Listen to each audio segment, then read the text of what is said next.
आपके साथ मैं हूं राजीव शर्मा। इंडिया न्यूज आपके लिए दुनिया का सबसे तेज बुलेटिन न्यूज 222 लेकर आया है। सिर्फ 22 मिनट में दुनिया की 222 खबरें। और आपके साथ मैं हूं रचना। बस सिर्फ 22 मिनट आप बने रहिए हमारे साथ। पूरी दुनिया की एक खबर होगी आपके पास। इस वक्त की बड़ी खबर, हाफिज सईद और वेद प्रताप वैदिक की मुलाकात मामले पर आईबी और एनआईए की टीम वेद प्रताप वैदिक से पूछताछ कर सकती है। आईबी वैदिक से पूछताछ करेगी कि हाफिज सईद तक वो कैसे पहुंचे, हाफिज सईद से क्या बात हुई, हाफिज के दिमाग में भारत के लिए क्या चल रहा है।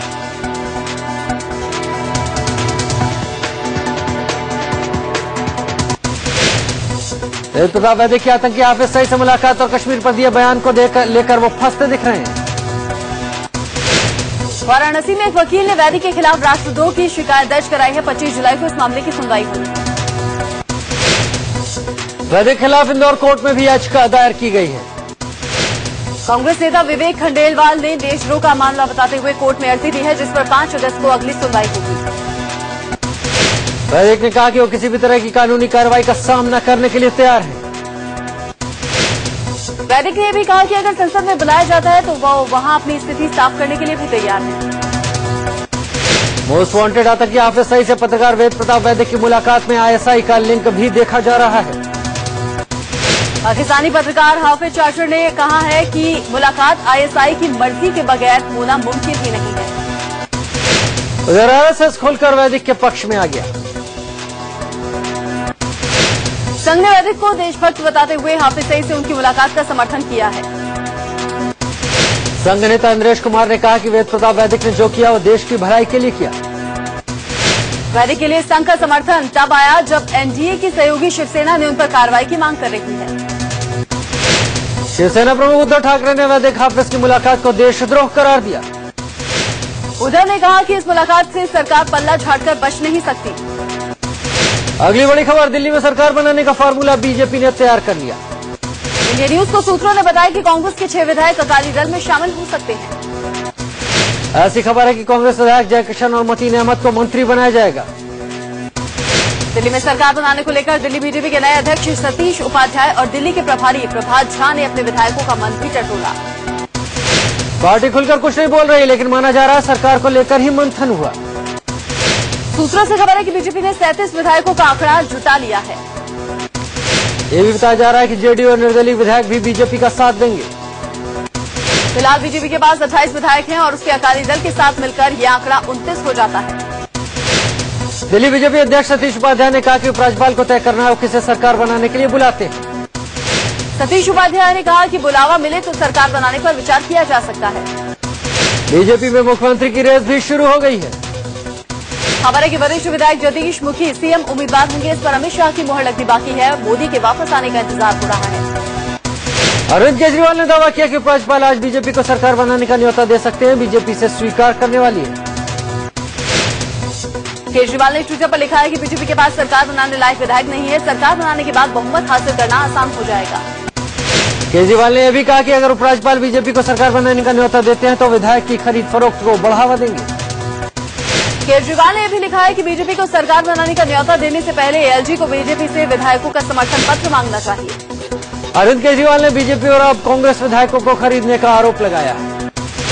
केजरीवाल ने ट्वीट कर कहा है कि आप विधायकों को खरीदने में असफल रहने पर बीजेपी कांग्रेस विधायकों को खरीदने की कोशिश में लगी है। केजरीवाल ने आरोप लगाया कि बीजेपी अब 6 कांग्रेस विधायकों को 20-20 करोड़ का लालच देकर खरीदने में जुटी है। केजरीवाल ने कहा कि दिल्ली में सरकार बनने पर कांग्रेस के 2 विधायकों को मंत्री और 4 को चेयरमैन का पद ऑफर किया गया है। कांग्रेस विधायकों की खरीद फरोख्त को लेकर आम आदमी पार्टी ने दिल्ली के कई इलाकों में पोस्टर लगाए। कांग्रेस विधायक मतीन अहमद ने केजरीवाल पर पलटवार किया है। कहा केजरीवाल ने कई बार कांग्रेस तोड़ने की कोशिश की। मतीन ने यह भी कहा कि केजरीवाल ने उन्हें मंत्री पद और चेयरमैन का ऑफर दिया था। वहीं इस ट्वीट पर कांग्रेस विधायक दल के नेता हारून यूसुफ ने कहा कि बीजेपी को कोई कांग्रेस विधायक समर्थन नहीं करेगा। नई दिल्ली से विधायक केजरीवाल के खिलाफ गुमशुदगी के पोस्टर लगाए गए हैं। आरडब्ल्यूए की ओर से लगाए गए इन पोस्टरों में केजरीवाल को ढूंढ के लाने वाले को इनाम देने की बात कही गई है। विधायक समर्थन नहीं करेगा। नई दिल्ली से विधायक केजरीवाल के खिलाफ गुमशुदगी के पोस्टर लगाए गए हैं। आरडब्ल्यूए की ओर से लगाए गए इन पोस्टरों में केजरीवाल को ढूंढ के लाने वाले को इनाम देने की बात कही गई है। पोस्टर में केजरीवाल पर आरोप लगाया गया कि उनकी अनदेखी की वजह से नई दिल्ली क्षेत्र का विकास ठप हो गया। पोस्टर में लिखा है कि लोगों को झूठे सपने दिखाकर उन्होंने जनता से वोट लिया और फिर गायब हो गए। दिल्ली के संगम विहार इलाके में आम आदमी पार्टी के विधायक दिनेश ने गली गली में पोस्टर लगवाए हैं। इन पोस्टरों में लिखा है कि दिल्ली वालों को किसके 49 दिन अच्छे लगे, आम आदमी पार्टी के या बीजेपी के। फोन नंबर देकर जनता से इस पर राय मांगी गई है। अब खबर दिल्ली में हादसे की। दिल्ली में बीती रात बड़ा सड़क हादसा हो गया, 2 बाइक सवार की मौत हो गई। IIT फ्लाईओवर के पास वसंत विहार की ओर से आ रही एक तेज रफ्तार ट्रक ने बाइक को पीछे से टक्कर मार दी। टक्कर इतनी तेज थी कि दोनों बाइक सवार दूर जाकर गिरे, मौके पर ही दोनों की मौत हो गई। एक लड़के की पहचान जगदीश के नाम से हुई है, जबकि दूसरे के बारे में पुलिस पता लगाने की कोशिश कर रही है। हादसे के बाद ट्रक ड्राइवर समेत फरार हो गया। पुलिस मामले की जांच कर रही है। और एक बड़ी खबर, जम्मू कश्मीर के अरनिया सेक्टर में पिछले 13 घंटे से पाकिस्तान की तरफ से फायरिंग चल रही है। बीती रात करीब 8 बजे से अरनिया सेक्टर में पाकिस्तान की तरफ से गोलाबारी की जा रही है। इससे पहले जम्मू कश्मीर के आरसपुरा सेक्टर में भी पाकिस्तान की तरफ से हुई फायरिंग में BSF का एक जवान शहीद हो गया। फायरिंग में 3 जवान गंभीर रूप से जख्मी हुए। बाकी तरफ से BSF की पोस्ट को निशाना बनाकर फायरिंग की गई। पाकिस्तान की फायरिंग के बाद भारतीय जवानों ने भी जवाबी कार्रवाई की। पाकिस्तान की तरफ से हुई फायरिंग में 4 स्थानीय नागरिक भी जख्मी हो गए। इस महीने में पाकिस्तान के सीजफायर के उल्लंघन का एक तीसरा मामला है। अप्रैल से लेकर अब तक LOC पर सीजफायर उल्लंघन के 20 से ज्यादा मामले सामने आ चुके हैं। जम्मू कश्मीर के कुलगाम में सेना के एक जवान की गोली मारकर हत्या कर दी गई। आशंका जताई जा रही है कि आतंकियों ने जवान की हत्या की है। फिलहाल अभी इस बात की पुष्टि नहीं हो पाई।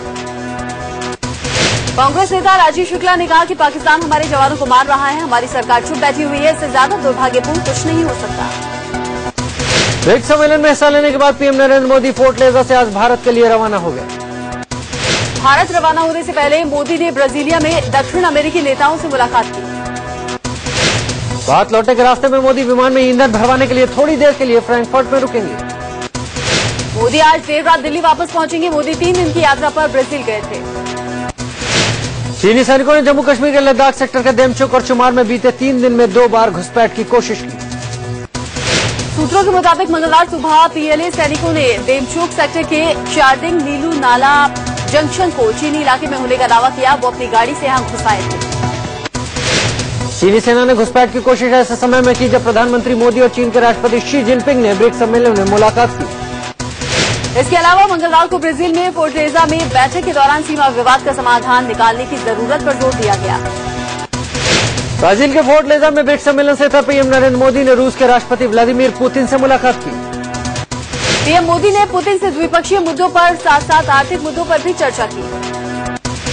पुतिन से मुलाकात के दौरान PM मोदी ने गुजरात और रूस के संबंधों का जिक्र भी किया। मोदी ने कहा कि गुजरात और रूस से संबंध बहुत पुराने और गहरे हैं। मुलाकात के बाद मोदी ने ट्वीट कर कहा, राष्ट्रपति पुतिन के साथ मीटिंग में भारत रूस संबंधों को और मजबूत करने पर बात हुई। वरिष्ठ वकील और काले धन को भारत वापस लाने की लड़ाई लड़ रहे राम जेठमलानी ने मोदी सरकार पर बड़ा आरोप लगाया है। राम जेठमलानी ने कहा है कि सरकार में शामिल कुछ लोग काला धन वापस लाने की उसकी मुहिम को नुकसान पहुंचा रहे हैं। राम जेठमलानी ने उन लोगों के नाम नहीं बताए, लेकिन सरकार को इस बार चिट्ठी लिखने की बात जरूर कही। सरकार ने पिछले वित्त वर्ष के दौरान 1 लाख करोड़ रुपए से अधिक की घोषित आय का पता लगाया। यह आंकड़ा आयकर विभाग द्वारा इससे पिछले साल काले धन का पता लगाने के लिए मारे गए छापों के दौरान जब्त राशि के मुकाबले दोगुने से भी ज्यादा है। अब खबरें बाढ़ और बारिश की। उत्तराखंड में मौसम विभाग ने आज भी भारी बारिश की चेतावनी जारी की है। चारधाम यात्रा के मार्गों पर हाई अलर्ट जारी किया गया है। भारी बारिश का हवाला देते हुए श्रद्धालुओं से गंगोत्री यमुनोत्री धाम जल्द से जल्द छोड़ देने की सलाह दी गई है। उत्तराखंड में गढ़वाल के ऊपरी हिस्सों में भारी बारिश होने से एक बार फिर से चारधाम यात्रा पर खतरा मंडराने लगा है। केदार घाटी में मंदाकिनी नदी पर उफान पर है। घरों में पानी घुस गया और कई घरों को खाली करवाया गया है।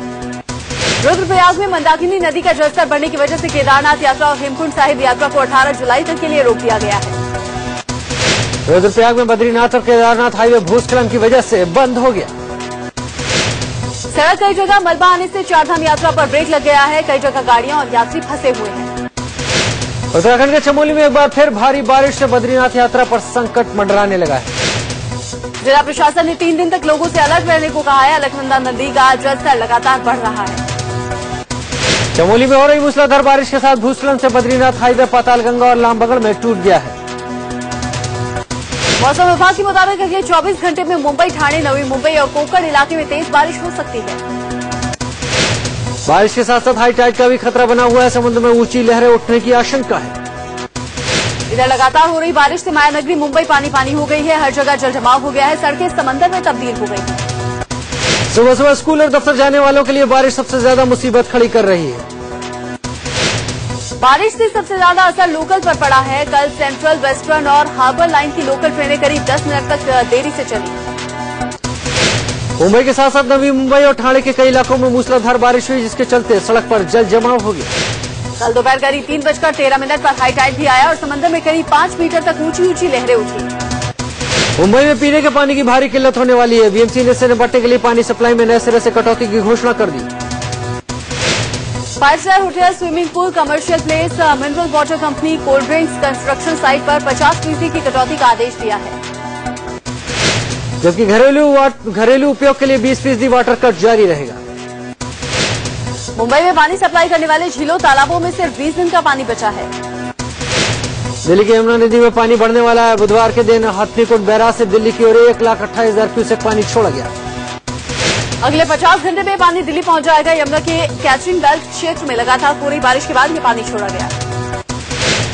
बाढ़ की आशंका को देखते हुए निचले इलाकों में अलर्ट जारी कर दिया गया है। कमजोर मानसून से 500 जिले में सूखे की आशंका जताई गई है। केंद्र सरकार ने इस बारे में राज्यों को अलर्ट किया है। कृषि मंत्री राधा मोहन सिंह ने इस बारे में सभी मुख्यमंत्रियों को आपातकालीन योजनाएं बनाने को कहा है। दिल्ली के सत्य निकेतन में एक रिटायर्ड IAS अधिकारी ने गोली मारकर खुदकुशी कर ली। 1979 बैच के राकेश शंकर अपने 2 बच्चों के साथ रह रहे थे। बताया जा रहा है कि डिप्रेशन में थे। दक्षिणी दिल्ली के मोती बाग में मणिपुर की एक महिला की लाश मिलने से सनसनी फैल गई। महिला के शरीर पर चोट के निशान नहीं है। मौत की वजह फिलहाल साफ नहीं हुई। दिल्ली के सुल्तानपुरी में एक इंजीनियर ने अपनी पत्नी और 6 साल के बेटे की जान ले ली और पुलिस को फोन कर ये जानकारी दी। पुलिस को सूचना देने के बाद वह यह कहकर घर से फरार हो गया कि वो खुदकुशी करने जा रहा है। पूर्वी दिल्ली के विवेक विहार में रोडवेज में एक ऑटो ड्राइवर की मौत हो गई। विवेक विहार रेड लाइट पर टाटा 407 और ऑटो ड्राइवर के बीच झगड़ा हुआ था। इतने में सिग्नल ग्रीन हो गया और टाटा चालक ने चलती गाड़ी से विक्रम चालक को धक्का दे दिया, जिससे सड़क पर गिरने से ऑटो चालक की मौत हो गई। दिल्ली सड़क गाजियाबाद के एक होटल में दिल्ली निवासी एक युवती की लाश मिलने से सनसनी फैल गई। युवती होटल में अपने प्रेमी के साथ रुकी थी, जो फिलहाल फरार है। दिल्ली के पास ग्रेटर नोएडा में अज्ञात बदमाशों ने अपने एक साथी की गोली मारकर हत्या कर दी। मृतक जितेंद्र हिस्ट्री शीटर था। कुछ दिन से उसका अपने गैंग के साथियों से विवाद चल रहा था। मथुरा में एक पिता ने अपने 4 बच्चों को जहर देने के बाद खुद भी जहर खा लिया। जहर के चलते पिता की तो मौत हो गई, जबकि बच्चों की स्थिति गंभीर बनी हुई है। मृतक व्यक्ति कुछ दिन से परेशान चल रहा था। गुजरात के अहमदाबाद में पति के अत्याचार से तंग आकर पति ने आत्महत्या कर ली। आत्महत्या से पहले ससुराल वालों की धमकियों से तंग आकर उस शख्स ने सुसाइड का वीडियो नोट बनाया। वीडियो की जांच चल रही है। वीडियो बनाने के बाद सुसाइड नोट में लिखी आप बीती पत्नी और उसके परिवार को अपनी मौत के लिए ठहराया जिम्मेदार। श्रीनगर में आज बंद बुलाया गया है। कल आर्मी ट्रक से हुए हादसे के विरोध में आज सैयद अली शाह गिलानी ने बंद करने के लिए कहा। श्रीनगर में आर्मी के ट्रक से हुए एक हादसे में 6 लोगों की मौत हो गई, जिसके बाद जमकर बवाल हुआ। लोगों ने पुलिस पर पथराव किया, जिसके बाद हंगामे पर काबू पाने के लिए पुलिस ने हवाई फायरिंग की। आर्मी के ट्रक से टवेरा की टक्कर हो गई थी, जिसके बाद लोगों का गुस्सा फूट पड़ा। सुप्रीम कोर्ट में आज यूपी के NRHM घोटाला मामले में पूर्व कैबिनेट मंत्री बाबुल सिंह कुशवाहा की अर्जी पर सुनवाई हुई है। मुंबई के शक्ति मिल गैंगरेप मामले में मौत की सजा की पुष्टि के लिए आज मुंबई हाईकोर्ट में सुनवाई होगी। मौत की सजा की पुष्टि की मांग करने वाली ये याचिका राज्य सरकार ने दायर की थी। कानून के मुताबिक निचली अदालत द्वारा सुनाई गई मौत की सजा की उच्च न्यायालय से पुष्टि करानी होती है। बीते 4 अप्रैल को एक आरोपी को सेशन कोर्ट ने उम्र कैद की सजा, जबकि बाकी 3 आरोपियों को मौत की सजा सुनाई थी। इच्छा मृत्यु के मामले में सुप्रीम कोर्ट ने सभी राज्य सरकार को नोटिस जारी करके पूछा है कि उस पर उनका क्या स्टैंड है। इच्छा मृत्यु को लेकर केंद्र सरकार की तरफ से सुप्रीम कोर्ट में दलील दी गई। इस दलील में कहा गया कि इच्छा मृत्यु आत्महत्या के समान ऐसे अपराध माना जाना चाहिए। इस मसले पर विचार संसद पर छोड़ देना चाहिए। कोर्ट ने केंद्र सरकार की इस दलील को ठुकरा दिया कि इच्छा मृत्यु पर संसद में बहस हो और संसद तय करे कि इस मामले में क्या होना चाहिए। सूरत रेप केस में नारासाई को राहत नहीं मिली है। बेल अर्जी खारिज होने के बाद नारायण ने हाईकोर्ट का दरवाजा खटखटाने का फैसला किया है। राजापट्टी हिंसा पर चर्चा को लेकर आज भी सदन में हंगामे के आसार हैं। फिलिस्तीन की गाजा पट्टी में इजरायल के हमले को लेकर 2 दिन राज्यसभा में कोई काम नहीं हो सका। कांग्रेस सहित 3 पार्टियों ने गाजा पर इस्राईली हमले की निंदा प्रस्ताव लाने की मांग की है। राज्यसभा में कल इस मुद्दे पर अल्पकालिक चर्चा रखी गई थी, लेकिन आखिरी वक्त में सरकार ने चर्चा कराने से इनकार कर दिया। भारत के फिलिस्तीन और इजरायल के साथ कूटनीतिक संबंध है, लेकिन केंद्र ने अब तक अपना रुख साफ नहीं किया। नेशनल कॉन्फ्रेंस ने श्रीनगर में संयुक्त राष्ट्र के एक दफ्तर के बाहर अमेरिका और इजरायल के खिलाफ जमकर नारेबाजी की। कोलकाता में मुस्लिम संगठन के कार्यकर्ताओं ने गाजा पट्टी पर हो रहे इजरायली हमले का विरोध किया। गाजा में इजरायली हमले का अलीगढ़ मुस्लिम यूनिवर्सिटी में कड़ा विरोध हुआ है। पूर्व रक्षा मंत्री ए के एंटनी ने स्वीकार किया कि तत्कालीन थल सेना प्रमुख जनरल वीके सिंह ने उन्हें 14 करोड़ की रिश्वत की पेशकश के बारे में बताया था। 1193 करोड़ रुपए की लागत से टाटा ट्रकों की खरीद की फाइल मंजूर करने के लिए उन्हें retired lieutenant general Tejinder Singh ने रिश्वत की पेशकश की थी। सीबीआई ने एक स्थानीय अदालत को तेजिंदर सिंह के खिलाफ दिए गए आरोप पत्र में सारी बातें बताई। सीबीआई ने अपने आरोप पत्र में दावा किया कि ए के एंटनी ने 27 मार्च 2012 को संसद में और जांच के दौरान दिए गए अपने बयान में इस बात की पुष्टि की थी। यूपीएससी परीक्षा से सीसेट हटाने का मुद्दा राज्यसभा में एमपी सांसद रामगोपाल यादव ने उठाया। रामगोपाल ने सरकार से मांग की है कि जब तक सिलेबस का मुद्दा हल नहीं हो जाता तब तक परीक्षा नहीं होनी चाहिए। इस मुद्दे पर सरकार का पक्ष रखते हुए मंत्री जितेंद्र सिंह ने लोकसभा में जवाब दिया। जितेंद्र सिंह ने कहा इसकी जांच के लिए 3 सदस्यों की कमेटी बनी है। कमेटी बहाली में भाषाई भेदभाव की जांच कर सरकार को रिपोर्ट सौंपेगी। कांग्रेस अध्यक्ष सोनिया गांधी के नाती रेहान वाड्रा कल संसद पहुंचे। रेहान ने संसद की कार्यवाही देखी। इस दौरान उनके साथ कुछ दोस्त भी थे। पूर्व केंद्रीय मंत्री और जनचेतना पार्टी के अध्यक्ष पंडित विनोद शर्मा ने अंबाला के इलाकों में जनसभाएं की। यहाँ विनोद शर्मा को लोगों का भरपूर समर्थन देखने को मिला। लोगों ने विनोद शर्मा का अंबाला पहुंचने पर जोरदार स्वागत किया। इस दौरान पंडित विनोद शर्मा ने भी भरपूर समर्थन देने पर लोगों का धन्यवाद किया। इस मौके पर विनोद शर्मा ने कांग्रेस को गरीबों के साथ विश्वासघात करने वाली पार्टी बताया। हाल ही में आरएसएस से बीजेपी में शामिल हुए राम माधव को पार्टी महासचिव बनाया जा सकता है। अब आप खुद से अपने डॉक्यूमेंट अटेस्ट कर सकते हैं। केंद्र सरकार ने तय किया है कि अब सरकारी कामकाज में जमा कराए जाने वाले कागजात को गजेटेड अधिकारी या फिर नौकरी से अटेस्ट कराने की जरूरत नहीं होगी। इसकी जगह सरकार लोगों के खुद से अटेस्ट कागजात को भी स्वीकार करेगी। केंद्र ने राज्यों से कहा है कि खुद से अटेस्ट किए गए कागजात को भी स्वीकार करने पर बढ़ावा दिया जाना चाहिए। दिल्ली सटे गुड़गांव के डीएलएफ फेज 1 में गुड़गांव फरीदाबाद रोड पर एक स्कोडा कार में आग लग गई। स्कोडा कार की चपेट में आने से एक मारुति ऑल्टो भी धू-धू कर जल गई। और दिल्ली के सूर्य विहार में पंजाब नेशनल बैंक के डीजीएम के घर 10 लाख की चोरी हुई। घर में काम करने वाली नौकरानी 10 लाख के गहने पर हाथ साफ करके फरार हो गई। नौकरानी ने चोरी को अंजाम देने के बाद 88 साल की मालकिन को घर में ताला बंद कर दिया और भाग गई। नौकरानी का नाम नजमा है और वो बांग्लादेश की रहने वाली है। ग्रेटर नोएडा के कासना इलाके में बदमाशों ने एक मोबाइल कंपनी के डिस्ट्रीब्यूटर से 6 लाख रुपए लूट लिए। वारदात उस वक्त हुई जब डिस्ट्रीब्यूटर बैंक में पैसे जमा करने के लिए जा रहा था। पंजाब के फरीदकोट आर्मी कैंट स्कूल के पास एक लाल बैग में विस्फोटक मिलने से हड़कंप मच गया। बैग से एक टेडी बियर, बैटरी, 2 पाइप, एक पैकेट विस्फोटक पाउडर बरामद हुआ। इस एंट्री पास पर एस सिंह लिखा हुआ है। पहचान कार्ड पर इन्फॉर्मर भी लिखा है। अमेरिका के पूर्व राष्ट्रपति बिल क्लिंटन आज लखनऊ जाएंगे। क्लिंटन लखनऊ से सटे मोहनलालगंज में क्लिंटन फाउंडेशन द्वारा आयोजित एक कार्यक्रम में हिस्सा लेंगे। क्लिंटन की सुरक्षा में 2 एसपी, 8 डिप्टी एसपी, 10 थानाध्यक्ष, 7 इंस्पेक्टर, 250 कांस्टेबल और पीएससी के 10 कंपनियां लगाई गई हैं। सूत्रों के मुताबिक क्लिंटन की मुख्यमंत्री अखिलेश यादव से मुलाकात भी हो सकती है। लखनऊ के कार्यक्रम के बाद आज ही क्लिंटन जयपुर रवाना हो जाएंगे। संयुक्त राष्ट्र की एक ताजा रिपोर्ट के मुताबिक दुनिया के बेहद गरीब लोगों में से 1/3 भारत में है। रिपोर्ट के मुताबिक यहाँ 5 साल से कम उम्र में मौत के मामले सबसे ज्यादा हैं। केंद्रीय मंत्री नजमा हेपतुल्ला ने नई दिल्ली में रिपोर्ट जारी की। नजमा ने कहा कि ये रिपोर्ट नरेंद्र मोदी सरकार के लिए एक चुनौती है। मोदी सरकार सिगरेट और तंबाकू पर बढ़े टैक्स से होने वाली कमाई का इस्तेमाल नए एम्स खोलने में करेगी। वित्त मंत्रालय के अनुमान के मुताबिक सिगरेट और तंबाकू पर टैक्स से सालाना 3000 करोड़ की कमाई होगी। सरकार का लक्ष्य अगले 5 साल में सिगरेट और तंबाकू के टैक्स से 18,000 करोड़ रुपए जुटाने का है। सूत्रों के मुताबिक एक एम्स बनाने में तकरीबन 4500 करोड़ का खर्च